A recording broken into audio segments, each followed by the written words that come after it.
오늘 저희들에게 주시는 은혜 말씀은 마태복음 13장 3절부터 9절 또 18절부터 23절까지의 말씀입니다.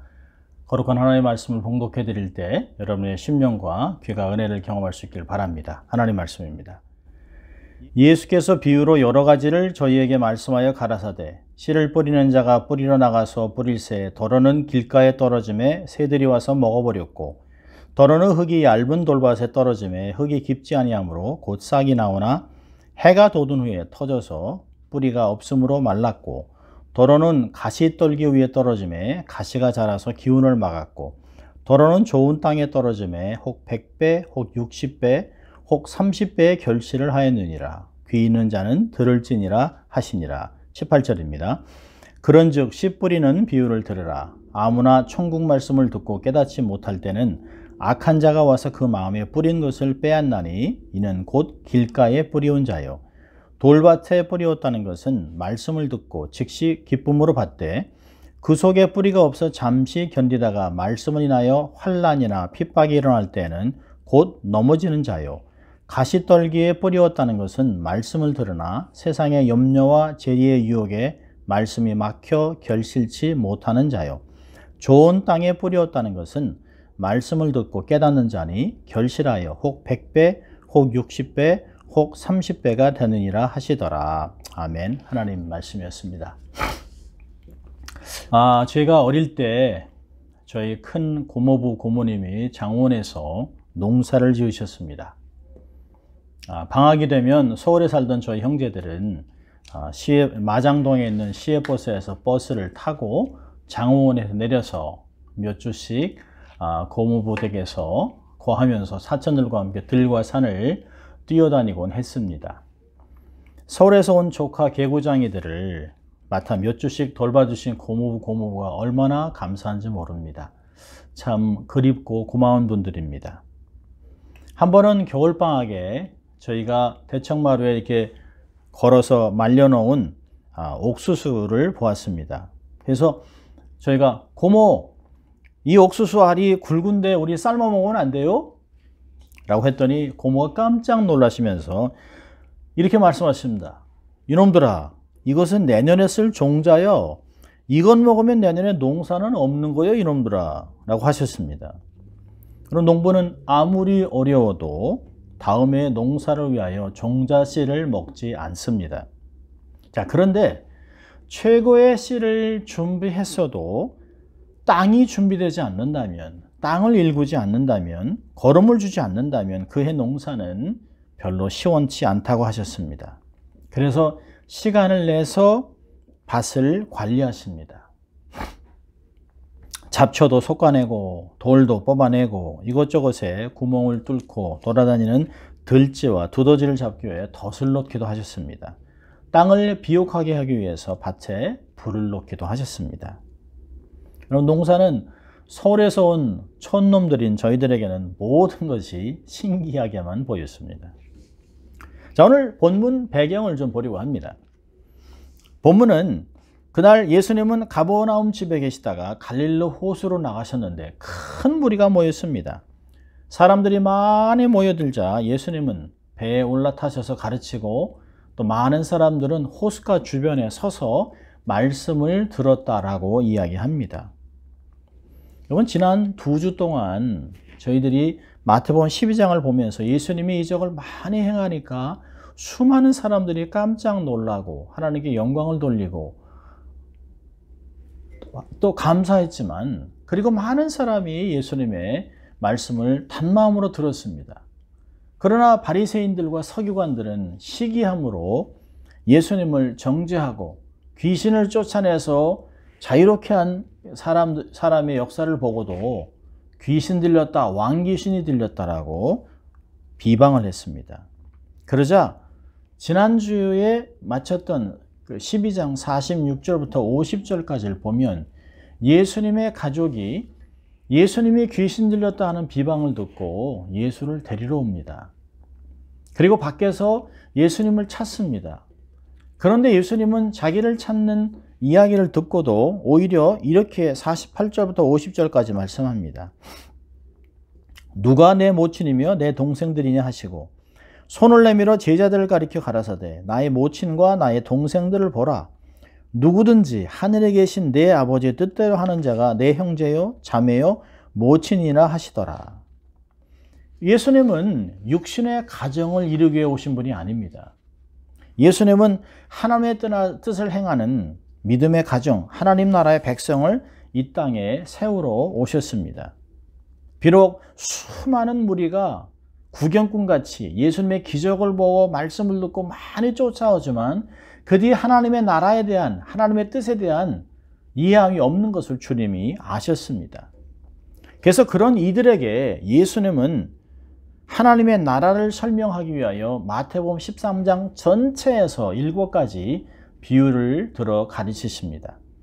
씨와 네 종류의 땅, 좋은 씨와 가라지, 겨자씨, 누룩, 밭에 감추인 보화, 좋은 진주, 고기를 모는 그물, 이렇게 7가지의 비유를 마태복음 13장은 가르치고 있습니다.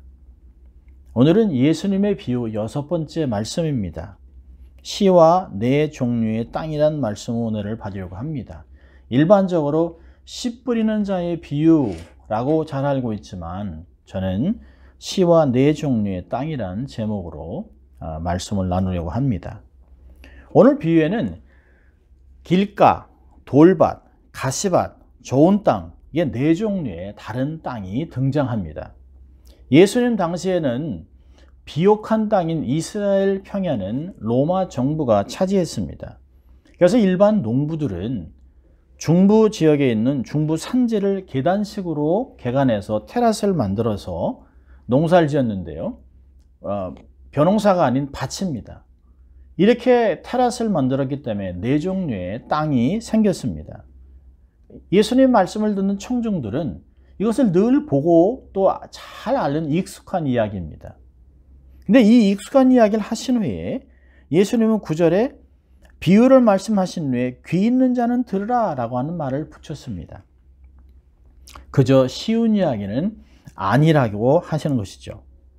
본 비유는 3절부터 23절까지의 긴 내용입니다. 이 내용이 3파트로 나눠지는데요. 3절부터 9절까지는 씨 뿌리는 자의 비유입니다. 그리고 10절과 17절은 비유로 말씀하신 이유, 18절과 23절은 씨 뿌리는 자의 비유를 설명하고 있습니다. 비유에서 씨를 뿌리는 자는 예수님이고 씨는 말씀, 복음의 말씀입니다. 그렇다면 씨를 뿌리는 자와 씨에는 아무 문제가 없습니다. 복음의 씨는 모든 땅에 동일하게 뿌려졌습니다. 더러는 길가에, 더러는 돌밭에, 더러는 가시밭 위에, 더러는 좋은 땅 위에 떨어졌다라고 이야기하고 있습니다. 모두 동일하게 씨가 땅에 떨어졌습니다. 뿌려졌습니다. 그렇다면 하나님의 말씀이 열매를 맺기 위해서는 듣는 자들의 마음밭이 중요하다는 것을 강조하고 있는 것입니다. 자, 4가지 땅을 한번 볼까요? 첫째로 길가입니다. 길가는 밭과 밭 사이로 나 있는 사람들이 늘상 다니는 좁은 길입니다. 사람들이 늘 밟고 다니기 때문에 단단하게 굳어져 있습니다. 이 단단한 그 땅에 뿌려진 그 씨들은 새들이 와서 쪼아 먹음으로 열매를 맺을 수가 없습니다. 사람 마음으로 한다면 세상의 것으로 마음이 단단하게 굳어져 있습니다. 그래서 뿌려진 말씀이 뿌리를 내릴 수가 없고 말씀이 뿌려지면 바로 튀어서 마귀가 바로 낚아채 가버립니다. 말씀에 대한 사모함이 없으므로 습관적으로 교회는 나오지만 설교가 한마디도 마음에 와닿지 않습니다. 누가 교회에 왔는지, 점심 메뉴는 뭔지, 식사하고 사람을 만나고 커피도 마시고 즐겁게 떠들다가 집으로 돌아갑니다. 예배 속에서 하나님 말씀을 접했다고 하는 것, 이것이 마치 아무것도 아닌 듯이 집으로 휙 하고 돌아가 버립니다. 집에 가서 볼 스포츠, 드라마, 영화 이런 것에서 머리만 복잡할 뿐입니다. 1.1획도 변하지 않는 하나님의 말씀, 절대 규준이 없기 때문에 삶에 많은 오해와 실수가 있습니다. 자신의 불확실하고 제한적인 경험과 기준으로 삶을 살아가기 때문에, 느낌대로 삶을 살아가기 때문에 많은 실수를 하고 살아갑니다. 이런 사람들은 명목상의 기독교인들입니다. 말씀을 듣고 은혜를 받고 깨달은 적이 없습니다. 삶에 전혀 변화가 없습니다. 이것이 바로 길가입니다. 자, 두 번째 땅은 돌밭입니다. 돌밭은 땅속에 돌들이 많아서, 그리고 그 위에 겉에는 얇은 흙이 덮여 있습니다. 이런 밭에 씨가 떨어지면 씨가 싹은 트지만 뿌리를 내리지 못하고 곧 말라버립니다. 말씀을 듣고 즉시 기쁨으로 받되 그 속에 뿌리가 없어 잠시 견디다가 말씀이 나여 환난이나 핍박이 일어날 때는 곧 넘어지느니라. 이런 말씀을 들을 때는 아멘, 할렐루야, 아 맞아요 라고 이렇게 기쁨으로 말씀을 수용합니다. 그러나 말씀을 실천하기에는 부담스럽고 불리하다고 느껴지면 말씀으로부터 바로 돌아섭니다. 그리고 이렇게 얘기합니다. 아니 내가 예수를 믿는데 왜 손해를 봐야 됩니까? 왜 사고를 당해야 됩니까? 왜 어려움이 납니까? 예수를 믿는데. 그리고 원망과 불평을 쏟아냅니다. 여러분, 복음이 없는 성공주의, 복음이 없는 적극적인 사고방식이 이러한 비극을 낳습니다. 여러분, 예수만 믿으면 꽃길만 걸을 것이라 생각하는 건 얼마나 어리석은지 모릅니다. 여러분, 예수님도 요한복음 16장 33절에 이렇게 얘기하셨습니다. 너희가 세상에서 혼란을 당하나 담대하라, 내가 세상을 이겼노라. 주님은 이미 예고하셨습니다. 주님 때문에 세상에서 성도들이, 하나님의 백성들이 혼란을 당할 것이라는 것이에요. 이 말씀을 너무 잘 알고 있는 사도 바울도 디모데후서 3장 12절에 이렇게 얘기합니다. 무릇 그리스도 예수 안에서 경건하게 살고자 하는 자는 핍박을 받으리라. 감옥에서 빌립보 교회에게 쓰고 1장 29절에 하신 말씀은 그리스도를 위하여 너에게 은혜를 주신 것은 다만 그를 믿을 뿐 아니라 또한 그를 위하여 고난도 받게 하심이라. 성경은 우리에게 이야기하고 있습니다. 여러분, 고난은 무엇일까요? 고난을 좋아하는 사람은 아무도 없습니다.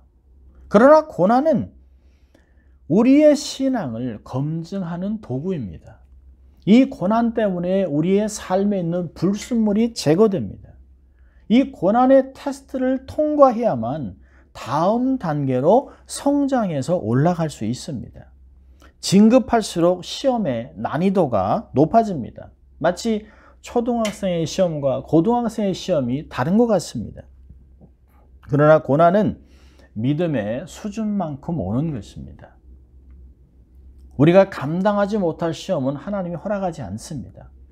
시험 당할 쯤에 하나님의 미쁘사 우리에게 피할 길을 내신다라고 능히 감당할 수 있게 하신다고 얘기하셨습니다.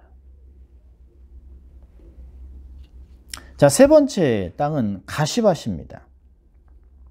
가시떨기에 뿌리였다고 하는 것은 말씀을 들으나 세상의 염려와 재리의 유혹에 막혀 결실치 못하는 자요.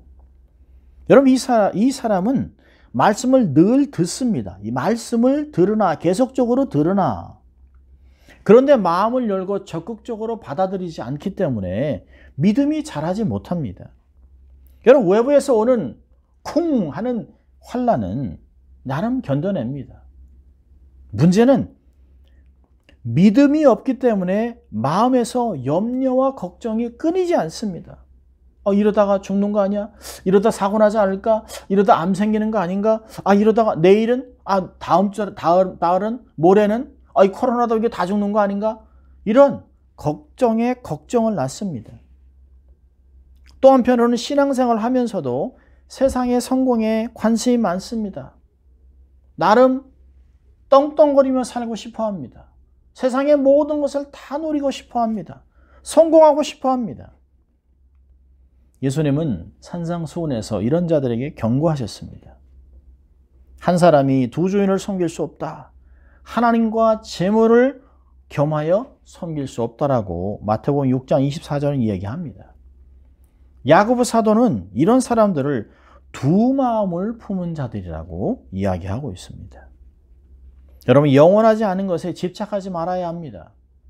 우리가 잘 알고 있는 에콰도르에서 순교한 짐 엘리엇 선교사의 고백을 들어보십시오. 영원한 것을 얻기 위해 영원하지 않은 것을 버리는 자는 절대 어리석은 자가 아니다. 가시적인 것, 바람 한번 불면 없어질 그런 것들을 집착하는 사람이 어리석은 사람입니다. 여러분, 베드로는 얘기합니다. 염려를 주께 맡기라. 주께서 권고하심이라. 베드로전서는 이야기하고 있습니다. 하나님이 우리의 필요한 모든 쓸 것들을 그리스도 안에서 풍성하게 공급하실 것이라 말씀을 이야기하고 있습니다. 넉넉하게 감당하게 하실 것입니다. 믿음이 없기 때문에 우리의 삶에서 하나님을 신뢰하지 못함으로 나타나는 어려움들을 겪게 되는 것입니다. 자, 네 번째 땅은 좋은 땅입니다.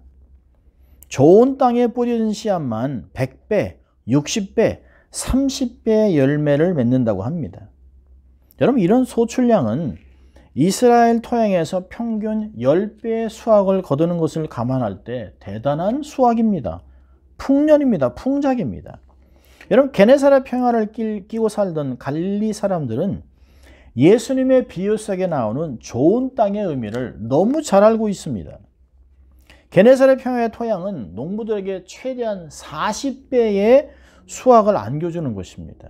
그런데 예수님의 비유 속에는 100배의 열매를 이야기하고 있습니다. 이처럼 하나님의 역사는 인간의 영역과 기대를 훨씬 초월해서 일어납니다. 여러분, 이런 말씀이 창세기에도 기록되어 있습니다. 애굽으로 내려가지 말고 그랄 땅에 거하라는 명령에 순종한 이삭에게 하나님은 그해 소출로 100배를 거두게 하셨습니다. 여러분, 이삭이 100배를 거둔 때는 가뭄입니다. 가뭄이 온 땅을 뒤덮었기 때문에, 그래서 이삭이 애굽으로 내려가라고 할 때 주님이 내 말씀을 듣고 순종하면 축복 주겠다 하신 약속을 이루어 주신 것입니다. 여러분, 가뭄 중에서도 100배를 거둔 것은 사람의 노력이 아닙니다. 이것은 하나님이 복을 주셨다라고 성경은 이야기하고 있습니다. 하나님이 복을 주심으로 그 사람이 창대하고 왕성하여 마침내 거부가 되었다라고 창세기 26장은 기록하고 있습니다.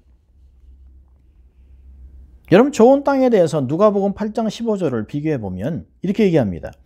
좋은 땅에 있다는 것은 착하고 좋은 마음으로 말씀을 듣고 지키어 인내로 결실하는 자니라. 이런 마태복음의 말씀과 종합해서 이 말씀을 보면 착하고 좋은 마음으로 말씀을 듣고 깨닫고 인내함으로 결실을 맺는다고 얘기합니다. 놀라운 열매를 거둡니다.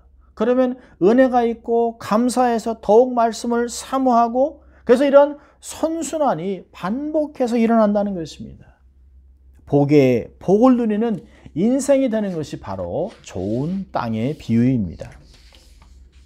자, 오늘 이 비유는 단순합니다만은 이 네 가지 땅을 보면서 우리의 삶의 세 가지를 구체적으로 교훈해 보려고 합니다. 자, 첫 번째로는 좋은 땅을 만들어 가라. 좋은 땅을 만들어 가라고 하는 것입니다. 땅을 지속적으로 업그레이드 해야 합니다. 마음밭을 기경해야 됩니다. 마음에 좋은 땅이었다고 늘 좋은 땅으로 남아있을 수는 없습니다. 땅은 빈 땅이 되면 금방 잡초가 자랍니다. 마음밭의 상태를 점검하고 정성껏 가꿔야 합니다. 마음의 정원은 가꿔야 꽃을 피운다는 말이 있습니다. 얼마나 좋은 말인지 몰라요. 좋은 땅을 만들려면 길가와 같이 굳은 땅을 갈아엎어야 합니다. 크고 작은 돌을 캐내야 합니다. 주위에 가시덤불을 뽑아내야 합니다. 여러분, 호세아 10장 12절은 이렇게 얘기합니다. 너의 묵은 땅을 기경하라. 마침내 여호와께서 임하사 의를 비처럼 너에게 내리시리라. 묵은 땅을 기경하면, 우리의 마음을 준비하면 주님께서 은혜의 단비를 쏟아줘서 그 묵은 땅이 옥토로 변하게 해주겠다고 얘기하고 있습니다. 여러분, 문전옥답이라는 말이 있습니다. 밭이 가까워 자주 가보면 좋은 밭이 된다는 것이에요. 여러분, 땅은 가꾸는 만큼 변합니다. 주변의 집들을 보세요. 잔디의 상태는 주인의 정성과 정비를 합니다. 이 세상에 저절로 되는 것은 아무것도 없습니다. 저절로 신앙이 자라지 않습니다. 저절로 말씀이 깨달아지지 않습니다. 저절로 열매를 맺지 못합니다. 땀을 흘리고 노력하고 농부의 마음을 가지고 하늘을 의지하고 매 순간 기경해야 가능한 것입니다. 여러분, 좋은 땅도 언젠가 순식간에 가시밭으로 돌밭으로 길가의 땅으로 전락할 수 있습니다. 절대로 자만하면 안 됩니다. 섰다고 생각할 때 넘어질까 조심하라 하는 말씀을 우리는 기억해야 합니다. 절대로 만족하고 게을르지 말아야 합니다. 지속적으로 좋은 땅이 되도록 돌아보고 기경하고 또 기경해서 좋은 땅을 만들어 가야 합니다. 자, 두 번째 교훈은 말씀을 영으로 들어야 합니다. 말씀을 영으로 들으라. 하나님의 말씀을 어떻게 듣고 있느냐에 따라 인생이 바뀝니다. 여러분, 우리가 귀가 둘이 있는 것은 2배로 이상 들으라는 것입니다. 한 귀로 듣고 한 귀로 흘리라는 것이 아닙니다. 말씀이 귀로 들어와 마음에 심기도록 해야 합니다. 여러분, 예수님께서 제자들에게 강권하신 말씀이 있습니다. 마태복음 15장 10절을 보면 물을 불러놓고 이렇게 얘기하셨어요. 듣고 깨달으라. Listen and understand. 듣기를 열심히 하고 들었다면 이해하라고 하는 것입니다. 그리고 한 장을 넘어가면 16장 9절에 예수님이 이렇게 안타까움으로 질문합니다. 너희가 아직도 깨닫지 못하느냐? 이렇게 많이 가르쳤음에도 불구하고 아직도 깨닫지 못하느냐? 여러분, 깨달음이 없으면 마음이 둔해지고 강팍해집니다. 결국에는 믿음이 없어서 세상 근심과 걱정으로 마음이 요동치게 됩니다. 여러분, 믿음이 없으니까 세상 방법, 세상의 노하우에 귀를 솔깃하고 결국에는 실족하게 되는 것입니다. 여러분, 하나님의 거룩한 말씀은 단지 우리의 눈과 귀로 읽는 것이 아닙니다. 온 마음을 동원하여 보석을 찾는 심정으로 읽어야 합니다. 사도행전 17장 11절은 베레아 사람은 데살로니가 있는 사람보다 더 신사적이어서 간절한 마음으로 말씀을 받고 이것이 그러한가 하여 날마다 성경을 상고함으로 라고 기록합니다. 말씀을 간절한 마음으로 말씀을 받았다라고 얘기하고 있습니다. 이방인의 선교에 문을 열었던 백부장 고넬료, 이 고넬료의 고백을 보면서 하나님의 말씀을 어떠한 자세로 드려야 할까를 우리가 한번 다시 살펴야 합니다. 사도행전 19장 33절을 보면 백부장이 이렇게 얘기합니다. 베드로에게 이제 우리는 주께서 당신에게 명하신 모든 것을 듣고자 하여 다 하나님 앞에 있습니다. 한마디도 땅에 떨어지지 않도록 정성을 다해 말씀을 들을 준비가 됐다는 것입니다. 여러분, 말씀을 듣는 우리가 하나님의 말씀을 취사 선택할 수 있는 자격이 없습니다. 하나님이 준비된 말씀을 주의 종이 전할 때 그 말씀을 한마디도 땅에 떨어지지 않고 다 마음에 흡수하겠다고 하는 그런 자세로 말씀을 들어야 하는 것입니다. 이 말씀이 그러한 자세로 들을 때 그들에게 성령이 임하는 것을 베드로가 보았습니다. 여러분, 말씀을 사모하고 말씀을 듣다가 성령 충만을 경험합니다. 성령의 불을 받기도 합니다. 말씀을 듣다가 육신의 치유함도 경험합니다. 문제가 해결됨을 경험하기도 합니다. 그래서 말씀을 찾는 자에게 온갖 좋은 것을 주시겠다고 주님은 약속하셨습니다. 간절함으로 말씀을 다해, 마음을 다해 말씀을 듣고 마음판에 새겨야 합니다. 세상의 기류에 탕류에 쓸려가지 않도록 은혜의 사슬로 단단히 붙들어 매야 합니다. 말씀을 영으로 들어야 합니다. 그래야 우리의 마음밭에 믿음이 자랍니다. 세 번째 교훈은 인내하라는 것입니다. 인내하라. 야고보는 농부의 인내함을 배우라고 얘기하고 있습니다. 여러분, 씨를 심었다고 하루아침에 열매를 맺지 않습니다. 꽃도 며칠 몇 달이 지나야 자라고 꽃이 핍니다. 곡식도 절기가 지나야 열매를 맺습니다. 여러분, 과실수는 심은 지 7년이 돼야 열매를 따서 먹을 수 있습니다. 모든 게 시간이 걸립니다.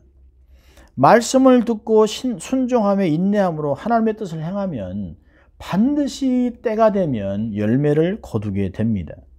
여러분, 절대로 조급해하지 마십시오. 하나님의 때를 기다리십시오. 히브리서 10장 36절은 이야기합니다. 너희에게 인내가 필요함은 너희가 하나님의 뜻을 행한 후에 약속을 받기 위함이라. 여러분, 우리의 인내는 그저 두 팔을 내려놓고 아무것도 안 하고 무기력하게 기다리는 것이 아닙니다. 하나님의 때가 언제인지 모르지만 하나님의 뜻을 행하면서 그 때를 사모하고 기다리는 것, 그것이 바로 인내하는 것입니다. 인내는 소극적인 것이 아닙니다. 인내는 적극적인 것입니다. 하나님의 때를 믿음으로 기다리는 것, 그러면서 하나님의 뜻을 이루어가며 하나님의 영광을 위해 최선을 다할 때 결국에는 하나님의 때가 되어 열매를 거두고 영광을 드러낸다고 하는 것입니다.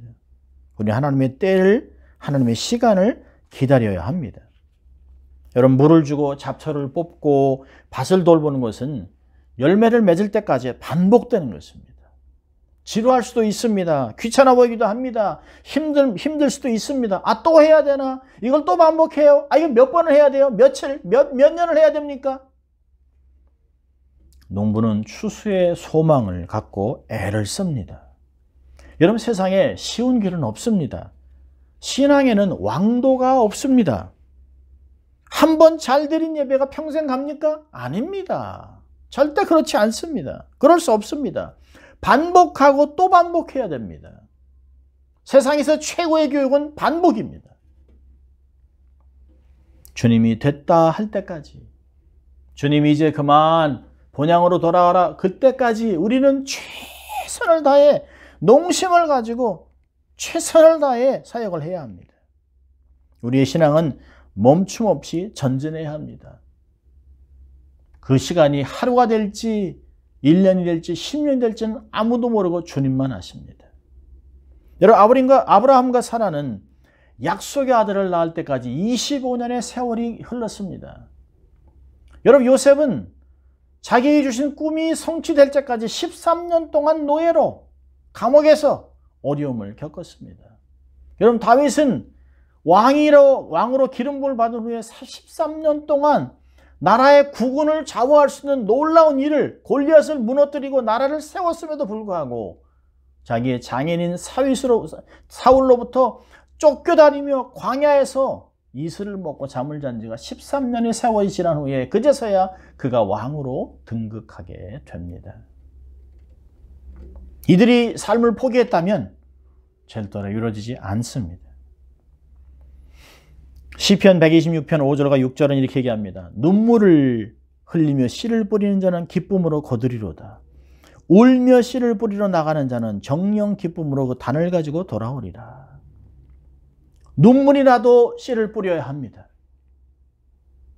눈물이 나고 힘들고 정말 좌절할 수밖에 없는 상황에 올지라도 절대로 멈추지 않고 씨를 뿌려야만 열매를 거둘 수 있습니다. 씨를 뿌리고 인내로 맡겨진 일을 감당할 때만 열매를 거둘 수 있는 것입니다. 여러분, 원수의 목적은 성도들의 마음에 뿌리를 내리지 못하게 하는 것입니다. 말씀이 마음에 뿌리를 내리지 못하게 하는 것이에요. 왜요? 말씀은 살아있는 검입니다. 성령의 검입니다. 좌우의 날선 검보다 훨씬 예리합니다. 벌방망입니다. 이 말씀이 성도들로 하여금 전신갑주를 입게 하고 성령의 말씀으로 무장된 하나님의 강한 군대가 되기 때문입니다. 성도들이 하나하나 하나님의 강한 군대가 된다면 사단이 감당할 수 없습니다. 세상이 감당할 수 없는 지도자들이 영향력을 하게 되는 것입니다. 그래서 사단은 다양한 방법을 동원해서 어떻게 하든지 말씀이 마음에서 역사하지 못하도록 하는 것입니다. 외부에서 환난을 동원해서 천재지변을 막 일으키고 걱정, 근심을 만들어내고 내부의 갈등과 염려, 걱정, 세상을 사랑하게 하는 이 모든 것들, 세상을 비교하면서 만족하지 못하게 하는 그런 마음들을 자꾸 만들어나게 하는 것입니다. 여러분, 말씀을 듣는 것은 영적 전쟁입니다. 여러분, 말씀을 목회자가 선포할 때 그것이 얼마나 영적인 텐션이 있는 줄 아십니까? 사단은 어찌하든지 간에 성도들 마음에서 쏟아진 말씀이, 뿌려진 말씀이 뿌리를 내지 못하도록 훔쳐가려고 합니다. 문제를 가지고 옵니다. 걱정과 근심을 만들어서 그 뿌려진 말씀이 뿌리를 내리지 못하도록 만듭니다. 그러나 반대로 성령의 도움으로 말씀이 뿌리를 내리면 엄청난 열매를 거둡니다. 엄청난 축복을 경험할 수 있습니다. 이것이 말씀을 들으면서 심령의 축복이 될 것인가, 인생의 변화를 경험할 것인가, 아니면 그저 평범한 세상의 사람으로 살아갈 것인가 결정나는 것입니다. 복음의 씨를 받아 깨달음으로 믿음이 자라게 해야 합니다. 마음에서 풍성한 열매를 거두며 살아가기 위해서 마음밭을 더 좋은 밭으로 기경에 만들어 가야 합니다. 그래서 하나님의 기적을 경험하고 하늘나라의 부유함을 흘려보내는 축복의 통로로 살아가는 여러분 될 수 있기를 주의 이름으로 축원합니다. 기도하겠습니다. 하나님 아버지, 감사합니다. 오늘도 저희들에게 이 예수님의 비유의 말씀을 통하여 우리의 마음밭을 어떻게 기경하여 좋은 밭으로 만들어갈 것인가를 알려주신 주님 감사합니다. 주님의 말씀을 들을 때마다 옥토가 되어 100배, 60배, 또 하나님 30배, 1000배까지 열매를 맺게 하시고 부유한 삶을 살아가 세상에 영향력을 행사하며 예수 그리스도의 복음, 하나님의 나라의 풍부함을 전하고 살아가는 모든 성도들이 다 될 수 있도록 주님 축복해 주시기를 원합니다. 또 이 코로나 사태로 하나님 힘들어하고 있는 모든 교우들, 또 이 말씀을 듣고 있는 모든 하나님의 사람들에게 하나님 담대함을 주시고 믿음의 소망을 잃지 않게 하시고 오히려 더 성숙해지는 하나님의 사람들 될 수 있도록 주님 축복하여 주시옵소서. 감사하고 예수님 이름으로 기도합니다. 아멘.